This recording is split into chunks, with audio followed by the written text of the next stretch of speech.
Je pense qu'aujourd'hui, on va arriver à la fin des réseaux sociaux. On rentre dans cette phase suivante que j'annonce, qui est le post-web, où l'intelligence artificielle générative arrive à point nommé pour dire, mais je m'en fous que tu m'étales les 700 liens dans lesquels je peux peut-être trouver la réponse à ma question. Donne-moi la réponse. Bonjour Rafi Aladjian. Bonjour Jérôme. Ravi de vous recevoir dans Monde Numérique. Moi aussi. Vous êtes le créateur du fameux lapin Nabastag, c'est souvent comme ça qu'on vous présente, mais il n'y a pas que ça. Également créateur plus récemment de l'application Juice qui permet d'écouter la radio en petits morceaux de manière algorithmisée, on en reparlera. Et puis avant cela, créateur de services Minitel en France. Vous aviez créé vous étiez l'un des premiers fournisseurs d'accès à Internet français, FranceNet. C'est d'ailleurs à cette époque-là qu'on s'est connus. Autant vous dire que ça ne date pas d'hier. Alors vous signez un livre aujourd'hui, Rafi Aladjian, qui a un titre assez incroyable, Tentative d'épuisement de l'avenir du futur, aux éditions Nautilus. Qu'est-ce que c'est que ce livre ? C'est à la fois une autobiographie, vos mémoires, un récit de l'évolution technologique de ces dernières années, et puis un peu de futurologie et d'anticipation. C'est un peu tout ça à la fois. C'est-à-dire qu'en fait, j'ai commencé à l'écrire en 2017. En 2017, je venais de vendre la dernière de mes entreprises de l'époque. Donc, c'est le moment où on sort de l'entreprise et on se dit, bon, je fais quoi maintenant ? Et j'ai fait ce que j'ai fait comme toutes les fois précédentes où je m'étais trouvé dans cette situation-là, qui est, bon, c'est quoi la prochaine étape de l'histoire ? Et j'avais un truc à moi, ma martingale à moi pour prédire le futur, qui m'avait plutôt bien réussi depuis le tout début du Minitel, comme vous l'avez dit. C'est de regarder l'histoire. J'ai une vieille habitude parce que je suis vieux et parce que j'ai plutôt une culture littéraire et pas du tout une culture d'ingénieur ou de je sais pas. Et je retrace l'histoire et je me dis vers quelle direction ça pointe et ça me permet de déterminer les choses suivantes. Sauf que là, j'étais dans une maison et puis je me suis dit, je vais faire un PowerPoint. Je sais que vous aimez beaucoup PowerPoint. et j'ai commencé à le faire. Je me suis dit, mais quand même, c'est super étriqué le PowerPoint, ça va pas marcher, etc. Et donc, j'ai commencé à écrire. Et j'ai fini 5 ans plus tard.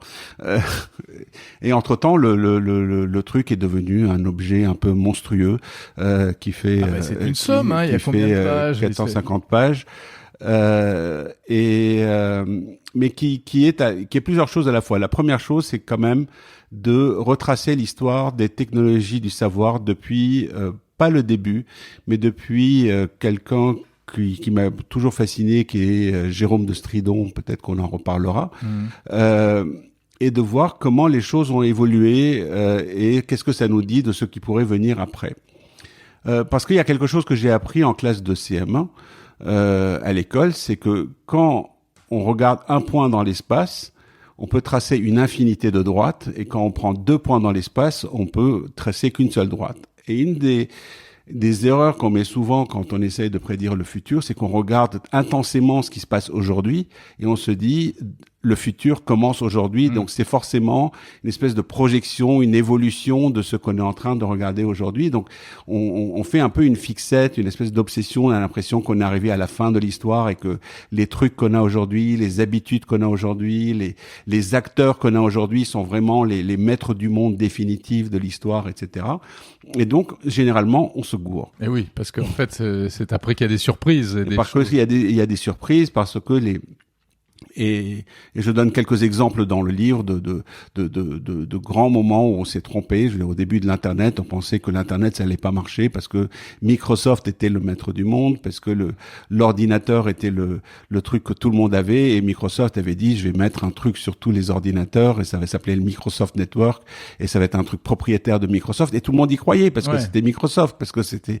Et vous rappelez aussi que Al Gore vantait quelque chose qui passerait par la télévision, voilà. Une sorte de télévision enrichie. Parce qu'à l'époque, l'objet qui était le truc sur lequel on faisait une fixation, c'était la télé. On pensait que les gens étaient incapables d'avoir autre chose de mieux que la télé. Donc l'avenir, c'était une hyper télé. Donc on prend le truc du moment et on en fait une hyper quelque chose. Aujourd'hui, on se dit, c'est quoi le smartphone du futur? Donc ça va être un hyper smartphone, parce qu'on est un peu coincé dans le modèle du moment. Donc je me suis dit, voilà, je vais faire ça. Je vais raconter l'histoire depuis le début des temps. et peut-être que ça va me mener quelque part. Alors peut-être que je vais perdre mon temps. Tout ce que je risque, c'est soit de raconter des conneries, mais bon, je m'en fous, ou alors d'arriver à la même conclusion que tout le monde, mais en ayant pris un chemin le plus long, Ouais. mais en même temps, je m'en fous. Vous saviez pas où vous alliez arriver? Non, le but c'était, enfin, j'avais une intuition, mais c'était une espèce d'essayer de le valider, etc. Mais en même temps, arriver au même point que les autres en ayant fait un long trajet, ça permettait de comprendre pourquoi on était là, plutôt que de prendre pour argent comptant qu'on nous dise maintenant le futur ça va être le métaverse, Ouais. juste parce que quelqu'un a fait une conférence de presse. Ouais, c'est sûr, ça va être le 10 métaverse, milliards, hein. c'est le métaverse, et on assène comme ça le futur qu'on a annoncé, etc. Et donc c'était ça l'idée. C'est pour ça que ça s'appelle la tentative d'épuisement de l'avenir du futur, c'est de prendre toute l'histoire, d'essayer de l'essorer, c'est-à-dire d'essayer de faire dire à toute l'histoire des technologies du savoir tout ce qui s'est passé, et peut-être que quelque chose va nous dire vers quoi ça pointe. Alors on va revenir au début. Raphaël Adjian, vous racontez dans le livre que vous êtes enfant d'une famille libanaise, né dans la banlieue de Beyrouth. Vous auriez pu devenir marchand de tapis, et finalement vous êtes devenu marchand d'internet et de plein d'autres choses. Tout a basculé en France grâce au Minitel. C'est quand même ça qui vous a mis sur orbite. Oui, le Minitel, ça a été quelque chose de miraculeux. Enfin, pour moi, mais on est quelques-uns comme ça à avoir été transformés par le Minitel pour plein de raisons. Parce que dans les années 80 en France, monter une boîte de technologie, c'était quelque chose qui était inconcevable. La technologie était quelque chose qui coûtait très cher, et c'est pas comme si à l'époque il y avait des choses comme des investisseurs ou des financiers qui auraient investi dans la tech. Donc il y a eu ce truc qui était un peu une aberration, qui était le Minitel, dans lequel des gens comme moi, comme Xavier Niel, comme je sais pas, Marc Simoncini, comme Patrick Robin, etc. On est tombé quand on était petit, et le truc miraculeux avec le Minitel, c'est que ça apprenait d'une part la tech, de comment on faisait des services en ligne, etc., mais aussi ça rendait riche. Mais et oui, ça, c'est ce que vous dites. Je suis devenu ridiculement riche grâce au Minitel. Alors, on est devenu riche de manière aberrante parce que les prix du Minitel étaient exorbitants. Le Minitel coûtait un fric fou. Bon, on peut cracher dans la soupe après coup, mais malgré tout, c'est ce qui nous a sauvés. C'est-à-dire à l'époque, on n'était pas des startups, on était des PME. Et là, le propre d'une PME, c'est quand même de gagner de l'argent. C'est pas un truc que les investisseurs vont mettre et vous allez gagner beaucoup d'argent dans le futur. Vous devez en gagner au jour le jour. Oui, c'était pas les startups. Et qu'est-ce que vous proposiez sur Minitel? Sur Minitel, on faisait du Minitel Rose, évidemment. Enfin, on était tous à faire du Minitel Rose. Ceux qui disent qu'ils n'en faisaient pas, ils mentent. Mais on en faisait tous. Et parce que c'était le truc. Parce que le Minitel Rose, c'est comme ne pas faire des réseaux sociaux aujourd'hui. C'est comme ne pas faire des trucs qui marchent aujourd'hui. On faisait tous du Minitel Rose. Faut pas déconner. On voit où ça vous a mené. Et on a appris beaucoup de choses en faisant ce Minitel Rose, et j'en parle beaucoup dans le livre. Enfin, des tas de choses que les gens ont découvert dans les années 2010. Nous autres vieux du Minitel Rose, on les savait déjà en 1989. Enfin, je veux dire. Vous regrettez le Minitel? Non, je regrette pas le Minitel. C'était quelque chose qui était très pertinent. Enfin, si, on s'est beaucoup amusé. C'est ça. Non, ce qui était bien avec le Minitel, c'est que les gens ne se la pétaient pas dans le Minitel. C'était à l'époque, faire du Minitel, c'était quelque chose. On le faisait parce que c'était drôle, parce qu'on gagnait aussi beaucoup d'argent, mais c'était quelque chose qui était drôle. Les gens se prenaient pas au sérieux dans le Minitel. C'était un milieu qui était extrêmement rafraîchissant. Ça ressemblait à quoi un service, puisqu'on en parle de Minitel Rose à l'époque? C'était quoi? Alors donc c'était des messageries, ou c'était des jeunes, enfin on faisait croire que c'était des jeunes filles qui discutaient, et puis en fait c'était des étudiants qui étaient derrière, c'est ça? Comment? Non, à la base, en fait au départ c'était des messageries. Des messageries. Sauf que l'ancêtre des réseaux sociaux, finalement. Voilà, c'était des messageries, c'était juste WhatsApp à 15 € de l'heure. Eh oui. Mais après, il y a eu une espèce parce que on faisait tellement de jaloux par rapport à toutes ces grosses entreprises d'informatique. Soudain, il y avait une espèce de petite boîte qui faisait de la tech, et on était vus comme des voyous. C'est-à-dire parce que on sortait de nulle part par rapport à des Capgemini, des Atos, etc. qui avaient investi des millions. Nous, on arrivait avec des petites bécanes et des trucs, et on faisait des choses et qui marchaient. Ouais. Je veux dire, Donc vous montiez un serveur, il suffisait d'un ordi des serveurs, dans un coin, etc. Et ça marchait. Et du coup, on nous a dénigré, on a qualifié. Il y a eu cette espèce d'infamie qu'on nous a collée, qui était le Minitel rose, qui a empêché à plein de gens de voir ce qui se passait dans ce truc. C'est qu'il y avait d'intéressant dans le truc, c'est qu'on s'est caché derrière ce côté rose du Minitel pour ne pas voir des phénomènes dont on s'est rendu compte après coup dans les réseaux sociaux, alors qu'on s'en rendait compte déjà dans les années 80 de ces phénomènes. Et puis après le Minitel, Internet, et vous avez logiquement plongé dans Internet, puisque je le disais, création de l'un des tout premiers fournisseurs d'accès à Internet français. Même historiquement, le premier. Le premier. C'est-à-dire on a 15 jours de différence avec WorldNet, Sébastien Sauchard. Le premier fournisseur de FAI. Et encore à cause d'un hasard, parce que j'avais décidé de commencer FranceNet. Comme il fallait, pour lancer un truc à l'époque, il fallait acheter de la pub dans des journaux et que les journaux bouclaient en 3 mois. Il a fallu décider 3 mois à l'avance la date à laquelle FranceNet allait commencer. Et pour choisir une date, j'ai pris le 8 juin, parce que d'une part, c'est l'anniversaire de Tim Berners-Lee, l'inventeur du web, celui de mon fils et le mien. Joli triplé. Et donc, ce qui a fait que j'ai 15 jours d'avance sur Sébastien Sauchard, c'est simplement parce que je suis né le 8 juin. Et donc pendant, 15 jours, j'avais 100% de part de marché de l'Internet français. J'étais l'Internet français. Donc vous fournissiez à n'importe qui avait un ordinateur. Il faut dire qu'il n'y avait pas grand monde non plus qui avait un ordinateur personnel à la maison à l'époque. La possibilité avec un kit de connexion, le fameux modem dibidibidibidibidip. Et combien ça coûtait à l'époque pour aller sur Internet, vous vous souvenez? Au début, ça coûtait 85 francs de l'heure, c'est-à-dire pas loin de 15 € de l'heure.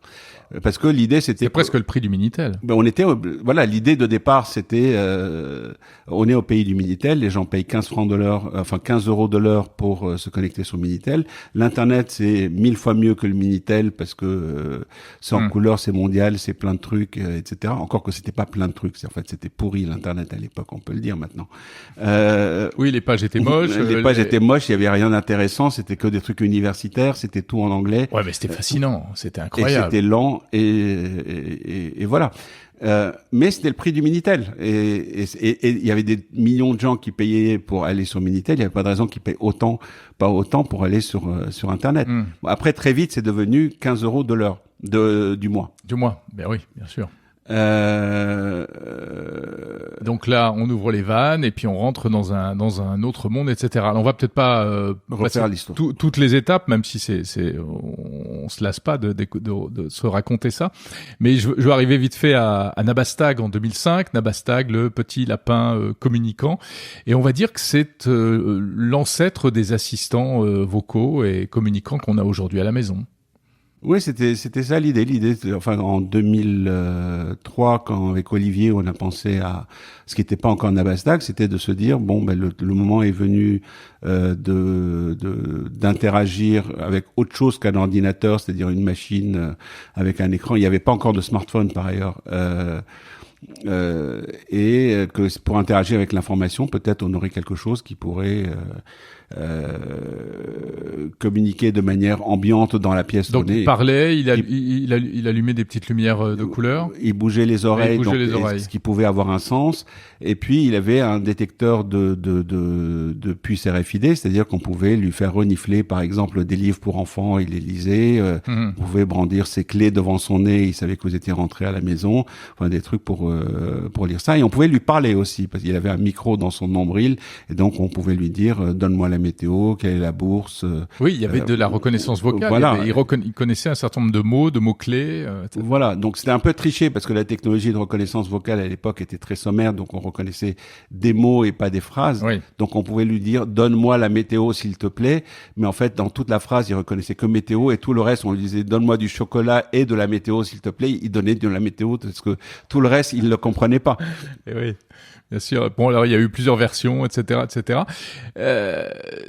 Pourquoi Nabastag n'est pas devenu Alexa?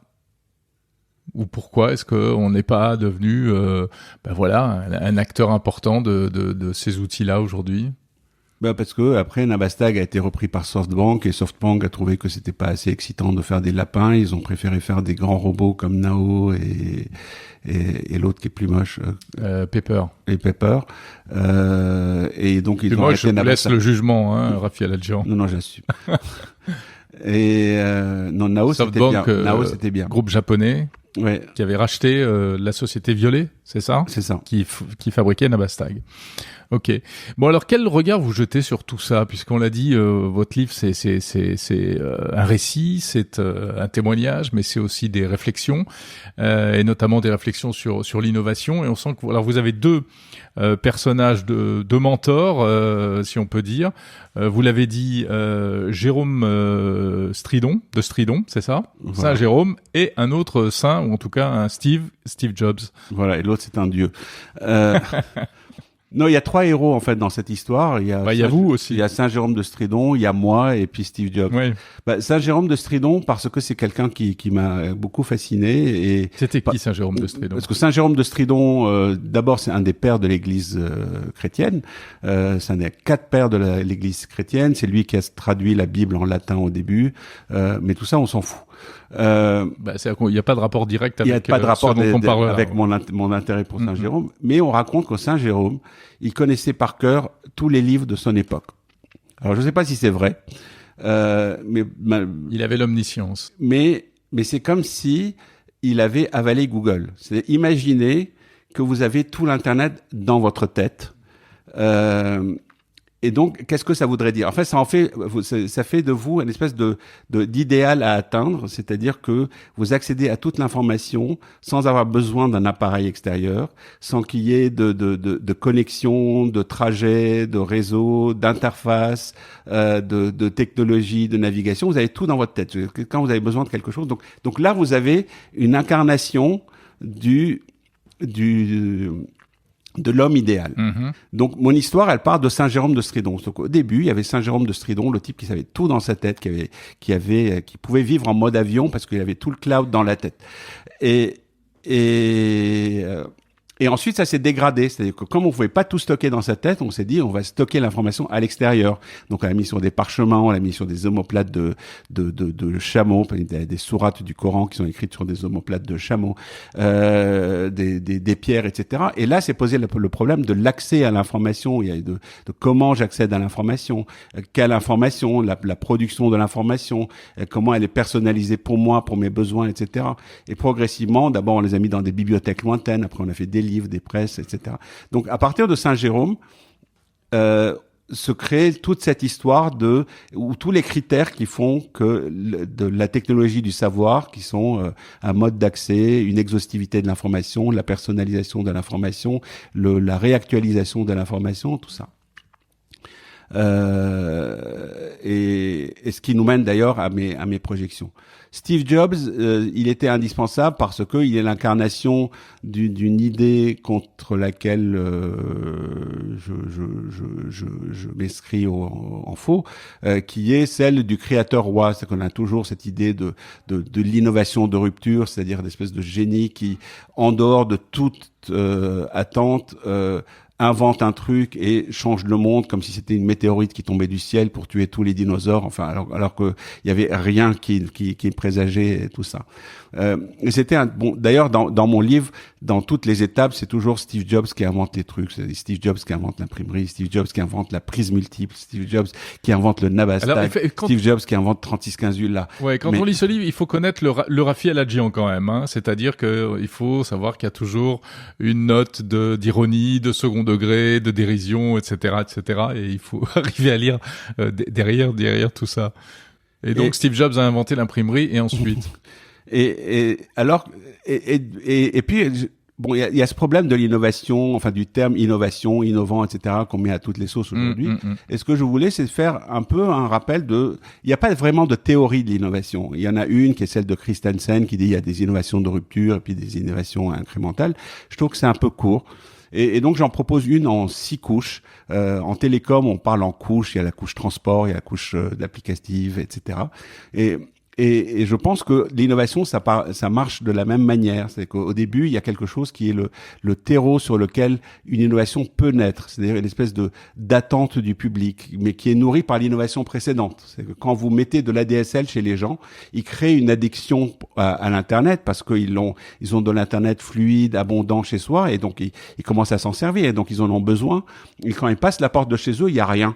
C'est au début des années 2000. Vous avez créé à la fois une addiction à l'Internet, mais en même temps, vous avez créé un manque. Quand ils sortent de chez eux, il y en a pas. Et c'est ce que vous rappelez, et c'est vrai que c'est très important, c'est que l'Internet était intermittent et éphémère. On se connectait à Internet, et puis après, on coupait le modem, on éteignait l'ordinateur, et on partait faire autre chose. Voilà. Et donc, comment vous pouvez prétendre que quelque chose est important et utile, et de dire, mais c'est seulement à certains moments, à certains endroits. Et donc, ça nourrit le besoin de l'étape suivante, qui est de dire, ben non, j'en veux plein, j'en veux tout le temps. Enfin, si c'est quelque chose sur lequel j'ai créé une dépendance, c'est forcément, ça va prendre toute la place, ça va prendre tout le temps et tout l'espace. Et ce à quoi on est arrivé avec les réseaux sans fil, c'est-à-dire avec le réseau pervasif, le fait qu'on soit immergé dans le réseau et en tout cas qu'on soit immergé dans cet accès permanent au contenu. Et c'est vrai que j'avoue que la première fois que j'ai entendu cette notion-là, c'était de votre bouche, Rafi Aladjian, où vous parliez de réseau pervasif, de connectivité qui sera partout.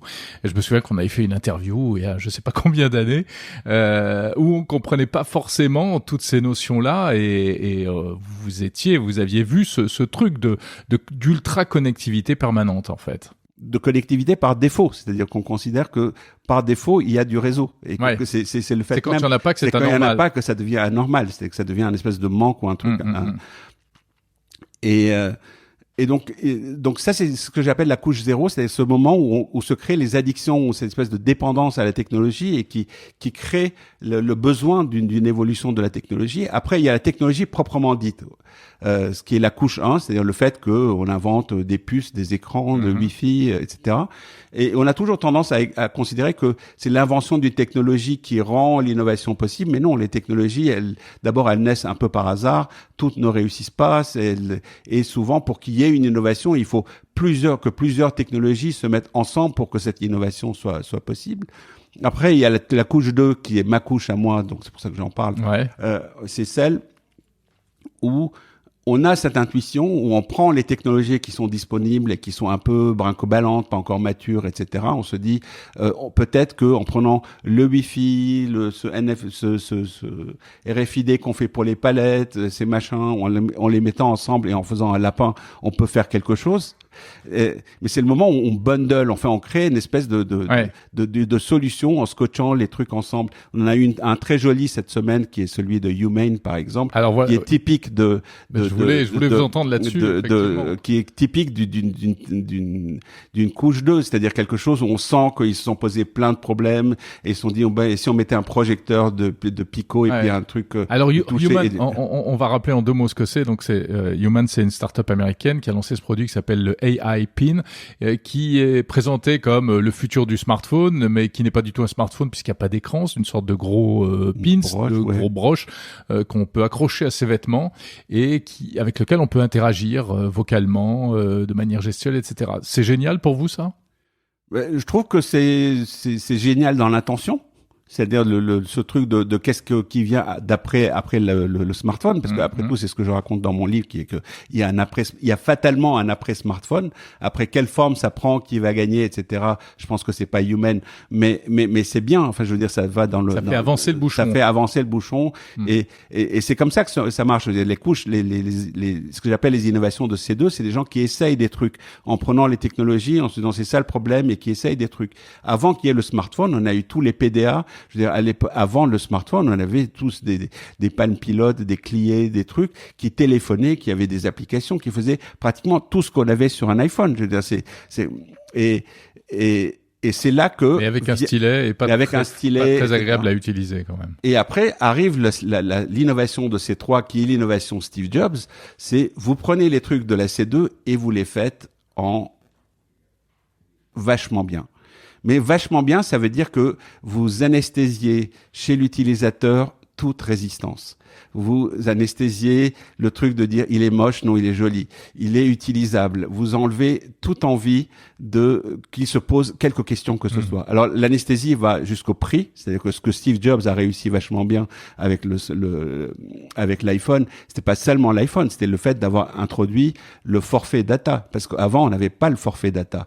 Et il n'aurait pas inventé le forfait data, le fait de payer un prix unique pour consommer du smartphone de manière illimitée, il y aurait jamais eu de smartphone. Donc tout ça, ça participe à ce travail d'anesthésie. Ça fait et c'est ça qui fait que ça donne l'impression que l'innovateur de ces trois est l'inventeur du truc, alors qu'il se fonde sur des choses qui viennent avant. Donc l'innovateur n'est pas forcément celui qui va tout casser, mais celui qui. Mais c'est un peu en contradiction avec ce que vous disiez tout à l'heure, non? C'est-à-dire que, enfin, ça s'appuie forcément sur de l'existant en réalité. Oui, c'est des gens qui sont de la couche en dessous.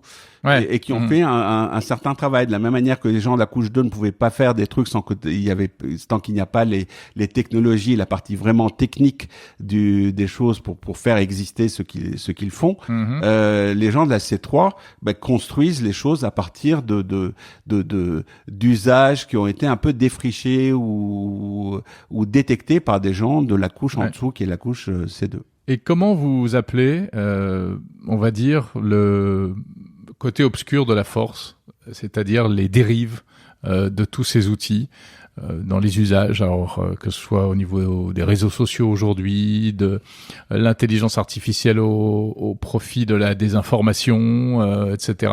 C'est quoi? C'est la C4, ça? Oui, tout ce qui vient au-dessus de la C3. Enfin, la C3 fait des general purpose technologies, c'est-à-dire des choses qui ne sont pas destinées à un usage particulier, comme un téléphone ou on peut dire que GPT, dont les initiales sont les mêmes que general purpose technology. Mais qui veut pas dire la même chose. Qui veut pas dire la même chose. Qui sont destinés à plein d'usages, et après au-dessus de ça, il y a des gens qui s'emparent de ça pour en faire des usages spécifiques, de la même manière que Uber n'était pas possible sans qu'il y ait un smartphone. Qu'il y ait des dérives, c'est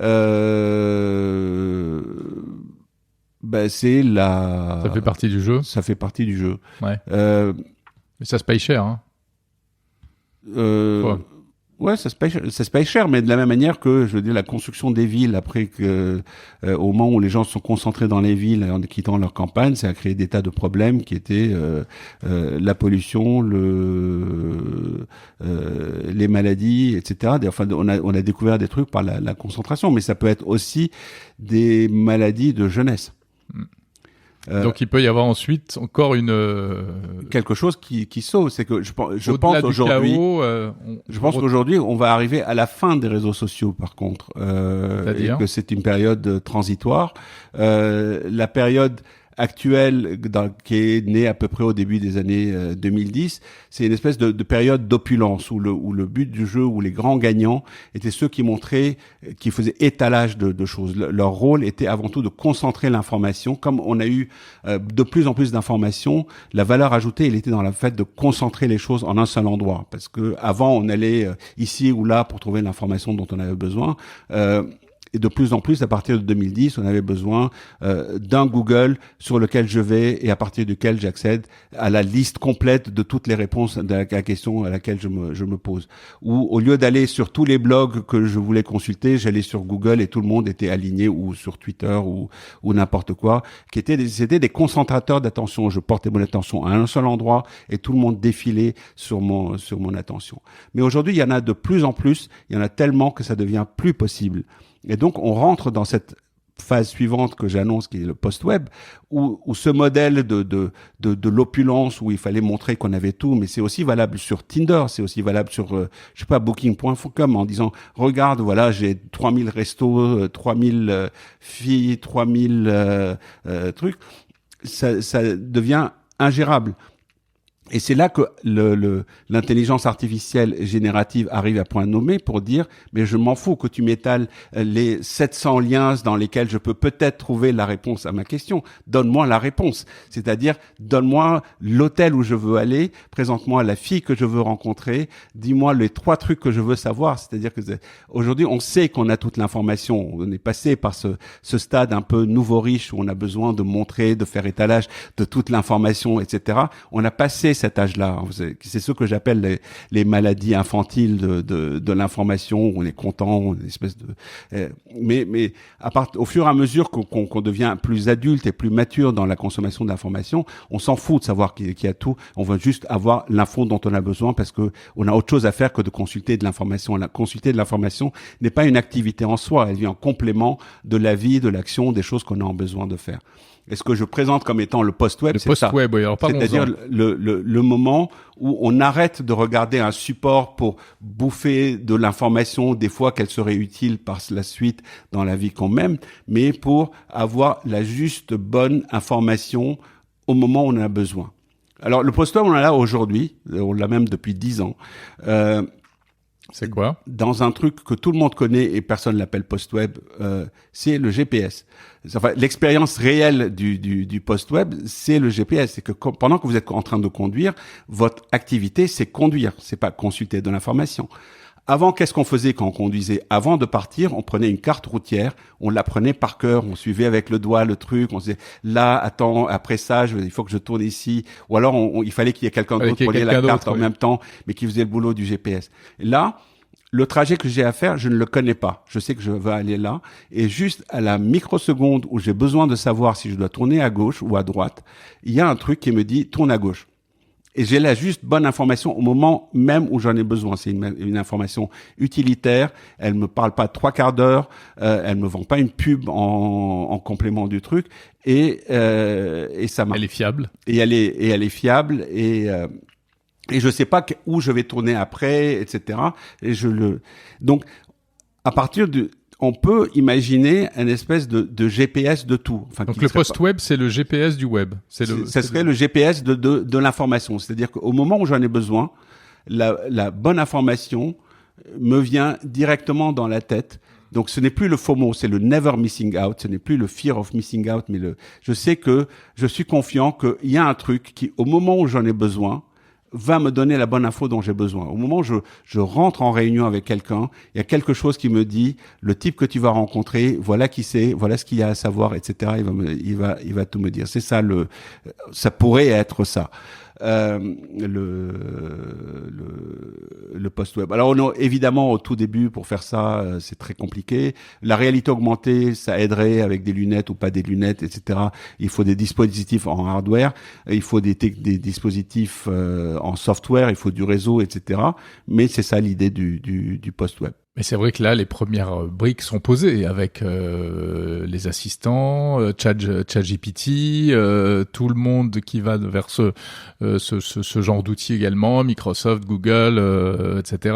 L'Europe qui est un peu en retard encore une fois, et on en revient effectivement à ce type de joujou là dont on parlait tout à l'heure, le petit Pins hyper intelligent et qui serait notre assistant personnel. C'est ce qui explique aussi depuis quelque temps, depuis pas mal de temps, Yann Lequin, le grand ponte de l'intelligence artificielle, qui dit que demain on aura tous notre assistant intelligent personnel ou nos assistants intelligents personnels. Oui, ça c'est vrai, mais par exemple, ce qu'on peut voir dans Human, c'est qu'il y a un truc qui est en retard là-dessus et sur lequel on travaille nous chez Juice. Il faut bien que je parle un peu de Juice, 2 secondes. Mais l'idée de Human, c'est que j'interroge Human. Il y a une différence entre mon esclave d'information, c'est-à-dire quelqu'un qui est juste là en permanence et à qui je vais demander quelque chose. Donc, comme si je faisais une requête Google, mais avec la voix. Donc, la seule économie que j'ai faite, c'est juste une économie d'interface. C'est qu'au lieu de sortir mon téléphone, de taper la requête et d'avoir le truc, je vais le faire à la voix sans avoir à sortir le téléphone. C'est cool, mais c'est pas suffisant. Ce que je voudrais, c'est que sinon, ce serait comme un GPS où à chaque tournant, j'interrogerais mon GPS en disant, il faut que je tourne ici ou pas? Et il me dirait, non, ne tourne pas ici. Oui, il n'est pas assez proactif. En fait. Voilà. Le vrai assistant, si vous avez un assistant dans votre bureau, c'est pas quelqu'un à qui vous dites faites quelque chose, c'est quelqu'un qui prend les devants, qui est proactif, qui vous connaît suffisamment bien pour prendre les devants et faire des trucs auxquels c'est un niveau d'intégration à proximité du cerveau humain qui peut aussi poser d'autres problèmes quand même. Oui, certainement. Ouais. Juice, parlons-en de Juice. Donc c'est une application que vous avez lancée il y a quelques temps déjà. Hein. Mais j'ai pensé Juice en même temps que j'ai commencé à écrire ce livre. C'est qu'en fait, en écrivant ce livre, j'avais cette intuition-là. Donc ça s'est traduit par écrire 420 pages et faire Juice. Faire une appli qui permet d'écouter des contenus de manière délinéarisée. C'est donc du podcast, des émissions de radio, etc. Ouais, ça c'est la version simple. En fait, en gros, l'idée c'est de construire pour un utilisateur donné un programme sur mesure. Et c'est la vraie idée à la fois du post-web et de Juice et d'ailleurs de l'IA générative, c'est-à-dire que on n'est plus dans un contexte dans lequel on préfabrique des contenus qu'on met sur une étagère dans lequel l'utilisateur vient faire son marché en se disant tiens ça pourrait me convenir, etc. Mais où on fabrique un contenu au vol pour un utilisateur donné et de manière jetable. On peut imaginer que demain, quand vous marchez dans la rue, vous avez la musique que vous écoutez, elle est générée à ce moment-là, selon la vitesse de votre démarche, le temps qu'il fait, votre humeur du moment, etc. Comme une musique de film, qui est la musique de film, elle vient habiller une séquence et lui donne une coloration, une interprétation à la truc. Pourquoi vous voulez écouter une chanson qui a été composée il y a 40 ans et qui correspond pas du tout dans le contexte dans lequel vous êtes. Donc, génératif à ce sens-là. Ouais.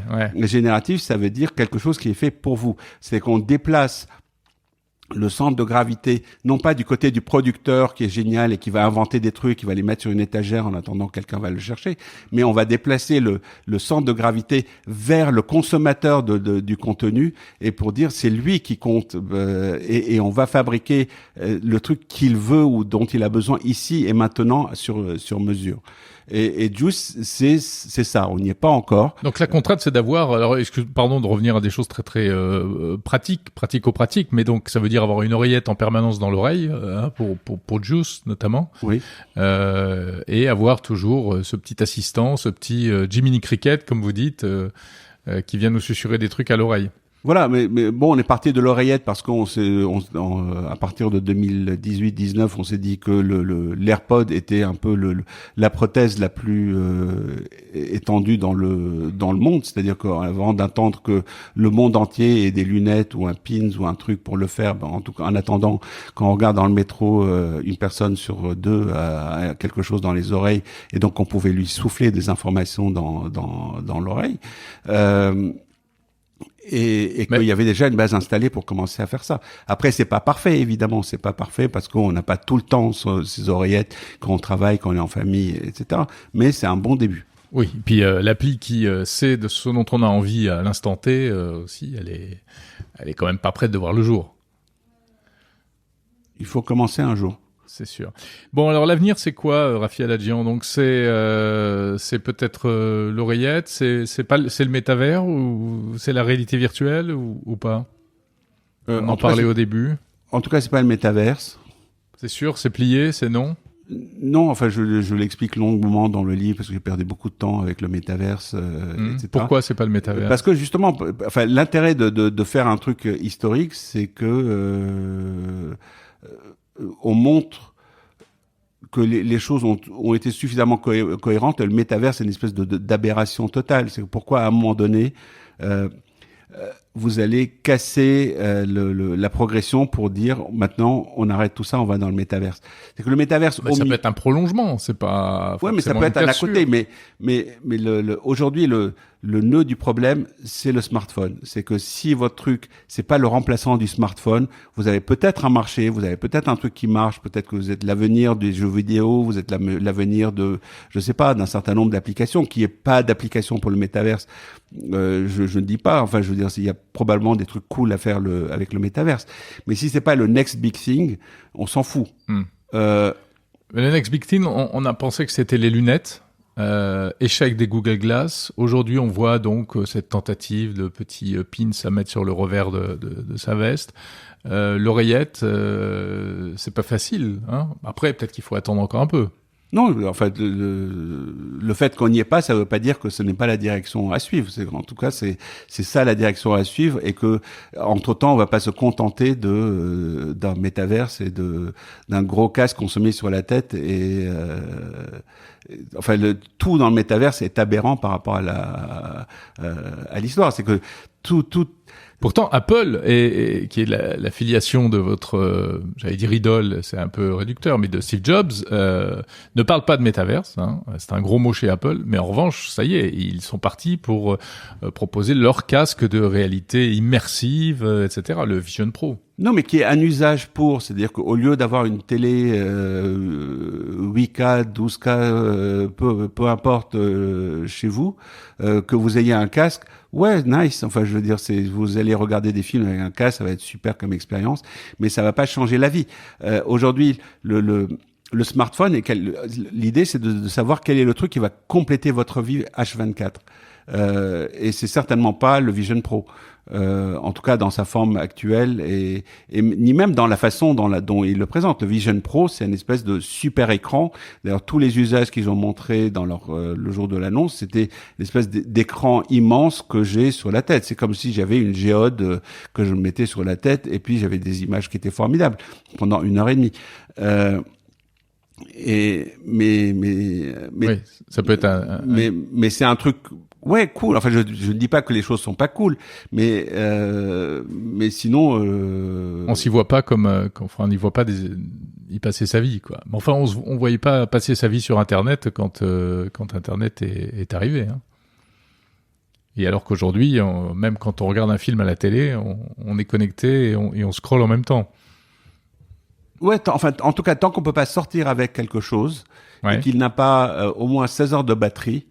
Ça ne peut pas être le next big thing. Enfin, la raison pour laquelle j'étais convaincu que les oreillettes étaient une piste, c'est que un jour j'ai dîné avec mon copain Félix, qui est vieux comme moi, et il m'a dit, regarde, j'ai des prothèses auditives, c'est génial, je les mets le matin et je les enlève le soir, elles ont 16 heures d'autonomie de batterie. Et à l'époque, on parlait des Google Glass qui avaient une demi-heure d'autonomie. Et ça a été le déclic. Et la techno était là. Enfin, je veux dire, peut-être que c'était pas forcément le truc le plus clinquant, le plus spectaculaire, et peut-être qu'on pouvait faire un truc low-tech à base de trucs qui soufflent dans l'oreille.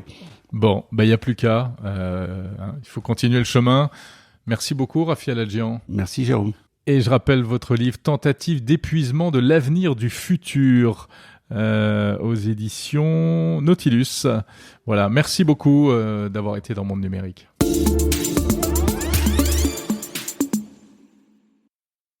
Comme des milliers d'auditeurs, vous avez apprécié cet épisode et vous souhaitez associer l'image de votre entreprise au podcast Monde Numérique, alors n'hésitez pas à nous contacter. Le podcast est un média idéal pour toucher une audience de qualité. Plusieurs formats sont possibles, spot classique, message host-read, contenu sponsorisé. Pour devenir partenaire de Monde Numérique, rien de plus simple. Rendez-vous dès à présent sur le site mondenumérique.info, rubrique Contact, et envoyez-nous un message. On a certainement plein d'idées à partager.